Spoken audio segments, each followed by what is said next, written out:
है। 35,000 से ज़्यादा केसेज हो गए, 600 से ऊपर मौत हो गई। तो कम से कम इस तरीके से राजस्थान को भगवान भरोसे नहीं छोड़ा जा सकता। ये हमने आज एक प्रतिनिधिमंडल ने उनको ज्ञापन दिया है। जो संवैधानिक अधिकार का बहाना लेकर के जो नाटक हुआ, ये बात सही है कि कैबिनेट अगर अपने कोई प्रस्ताव बनाकर हाउस को कॉल करने के लिए राज्यपाल को अगर देते हैं तो निश्चित रूप से प्रक्रिया है, लेकिन दुर्भाग्य से उसमें कुछ लिखा हुआ नहीं कि वो क्यों बुलाना चाहते हैं हाउस, किसके लिए हाउस की आवश्यकता पड़ी। और उसके लिए उन्होंने जिस प्रकार का तरीका अपनाया वो एक तरह से लोकतंत्र को कलंकित करने वाला तरीका, और राज्यपाल को जिस ढंग से उन्होंने इस के अंदर अपना पक्ष रखने का जो तरीका अपनाया, मुख्यमंत्री जैसे स्तर का व्यक्ति अगर ये कहे कि राज्यपाल का घेराव जनता कर लेगी और मैं और मेरी सरकार उनकी सुरक्षा की व्यवस्था नहीं कर सकेंगे, तो इससे ज़्यादा मैं सोचता हूँ कि सरकार की इस संवैधानिक पद के प्रति जिस प्रकार का रवैया रहा, इसलिए मैंने कल कहा था कि अब तो राजभवन को और सरकार को भरोसे छोड़ करके बना तो सीआरपी के जुम्मे जो है छोड़ना चाहिए ये तरीका।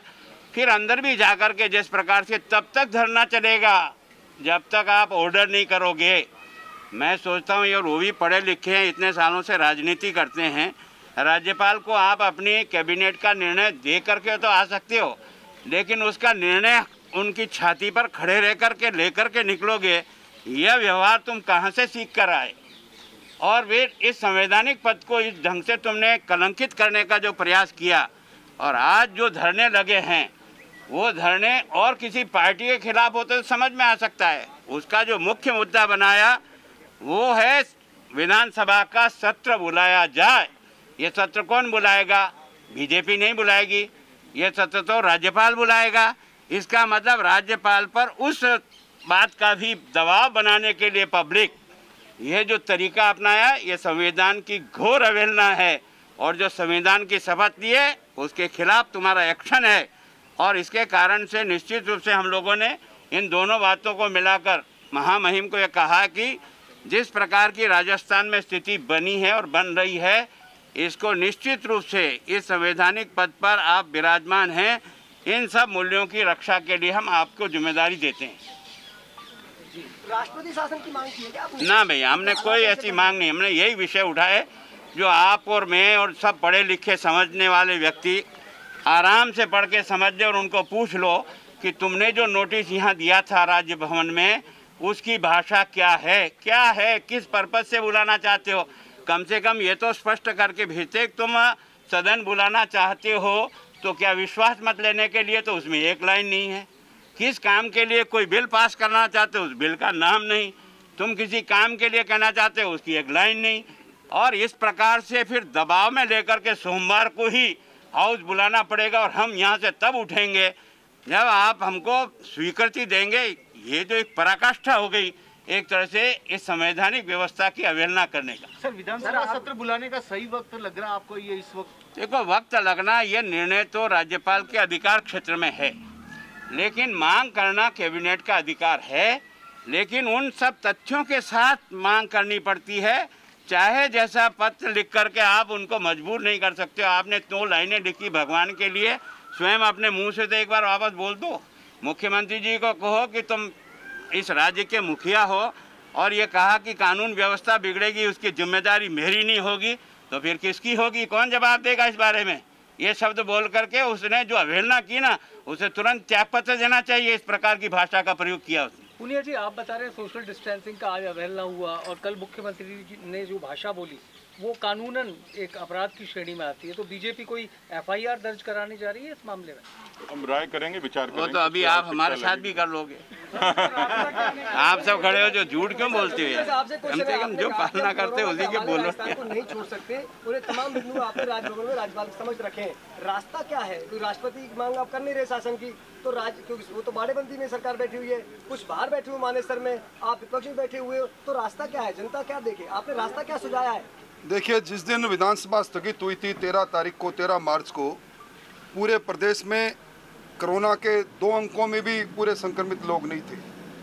ये कहकर जब बिजनेस सामने था कि चूंकि कोरोना वैश्विक महामारी के रूप में आ रहा है, विधानसभा स्थगित करते हैं।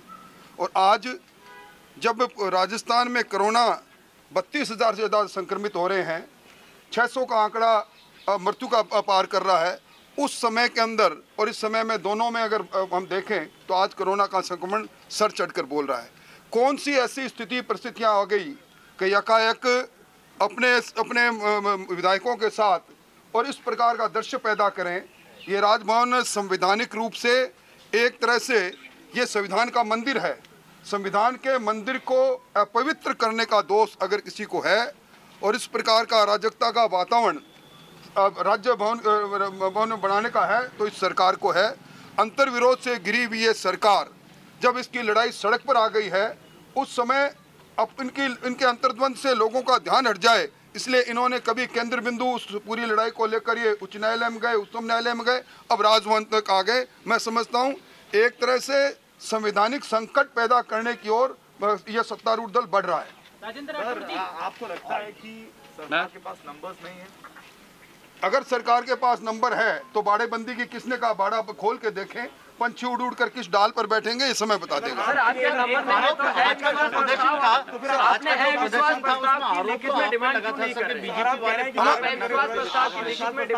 हमें आवश्यकता ही नहीं है विश्वास के प्रस्ताव। आज हम खड़े क्यों हैं? आप लोग इसलिए खड़े हो कि कारण कांग्रेस खुद है। आप डिमांड क्यों? विग्रह तो उन्होंने हुआ। हमें आवश्यकता नहीं है। ये तो अंदर की लड़ाई अपने आप सामने आ रही है सड़क पर।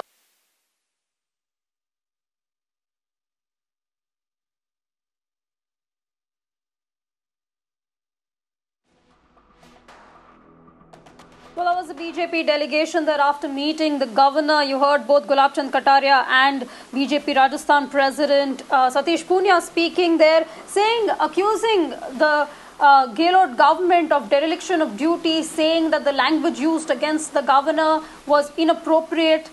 Said that the call for the dharna was extremely inappropriate and unfortunate.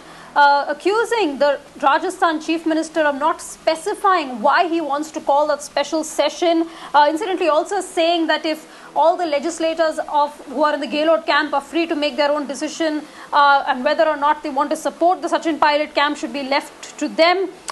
They have again reiterated once again that the state is facing a huge COVID challenge and there is no clarity from the Rajasthan government on how to deal with it. And the government has not specified the reasons why they want to call for this special assembly session. Satish Punia, the BJP president of Rajasthan, has also accused the Congress of flouting rules, undertaking these dharnas. In fact, he's also said that getting COVID under control should be the focus of the Gehlot government, but instead, this is the politicking that is underway. The BJP has condemned the language used by Ashok Gehlot for the governor and also for upping the ante and saying that they will protest even outside the Prime Minister's residence if need be. Rajvardhan Rathore is talking. Let's listen into what he has to say. We went and gave a document to the governor that please take cognizance of this. Sir, the Sachin Pilot camp is again and again saying that they are fighting against the corrupt chief minister, and Times Now has revealed the link between Gehlot family and the Ratan Sharma family also. What do you think on this?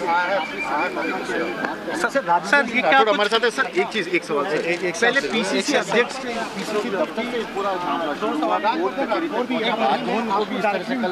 Pressure में लाने की कोशिश की थी। दिखा रहा हूँ। देखिए, जिस तरह से राजस्थान की सरकार ने गवर्नर के घर पर आकर जो बर्ताव करा, वो अपने आप में राजस्थान की राजनीति में एक बहुत ही लो पॉइंट है।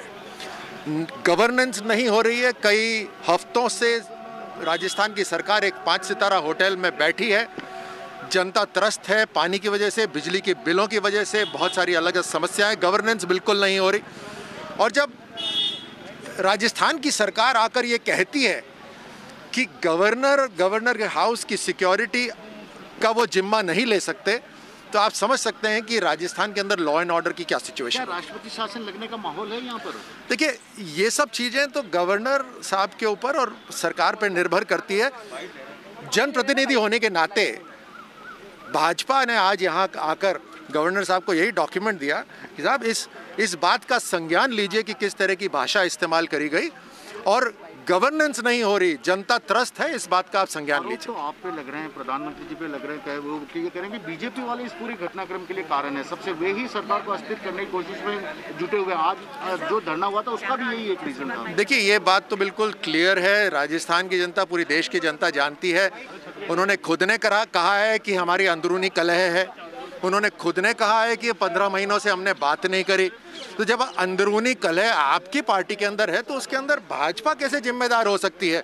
लेकिन हाँ, हम परेशान हैं इस बात से कि आपके ऊपर जो जिम्मेदारी दी है राजस्थान की जनता ने, उस जिम्मेदारी को आप नहीं निभा रहे। आप बार बार जिस तरह की भाषा का प्रयोग कर रहे हैं, लगता है कि पूरी तरह से फ्रस्ट्रेट हो चुकी है कांग्रेस सरकार और धैर्य खो चुकी है। कल जिस तरह से बयान था, कल जिस तरह से बयान था मुख्यमंत्री का कि यहाँ पर झेलना पड़ेगा, गवर्नर हाउस पे लोग इकट्ठे हो जाएंगे, उसके बाद कुछ जो है धरने प्रदर्शन भी किए गए, उसमें गवर्नर को एक तरह से चेतावनी ही दी गई थी कल, क्या कहेंगे उसके बारे में? जी बिल्कुल, वही आज गवर्नर साहब को हम जो डॉक्यूमेंट देने आए थे, हम यही कहने आए थे कि इसका संज्ञान लीजिए कि अराजकता का पूरा माहौल बनाया जा रहा है और कोई व्यक्ति नहीं, गवर्नर, राजस्थान के गवर्नर को आतंकित करा जा रहा है। ये कैसे संभव है इस प्रदेश के अंदर? और पूरी की पूरी अर्थव्यवस्था खराब हो रही है, कानून व्यवस्था खराब हो रही है, जनता त्रस्त है और आप 5 सितारा होटल में बैठे हुए हैं। सर, तो ये छोटा सा मैं ले लूं।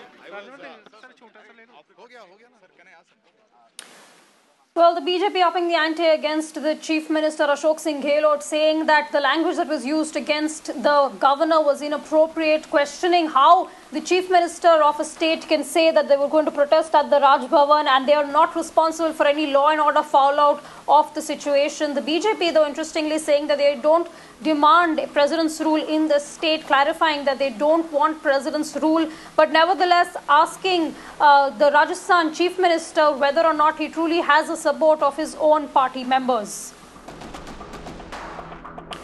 Well, remember, the Chief Minister is also slated.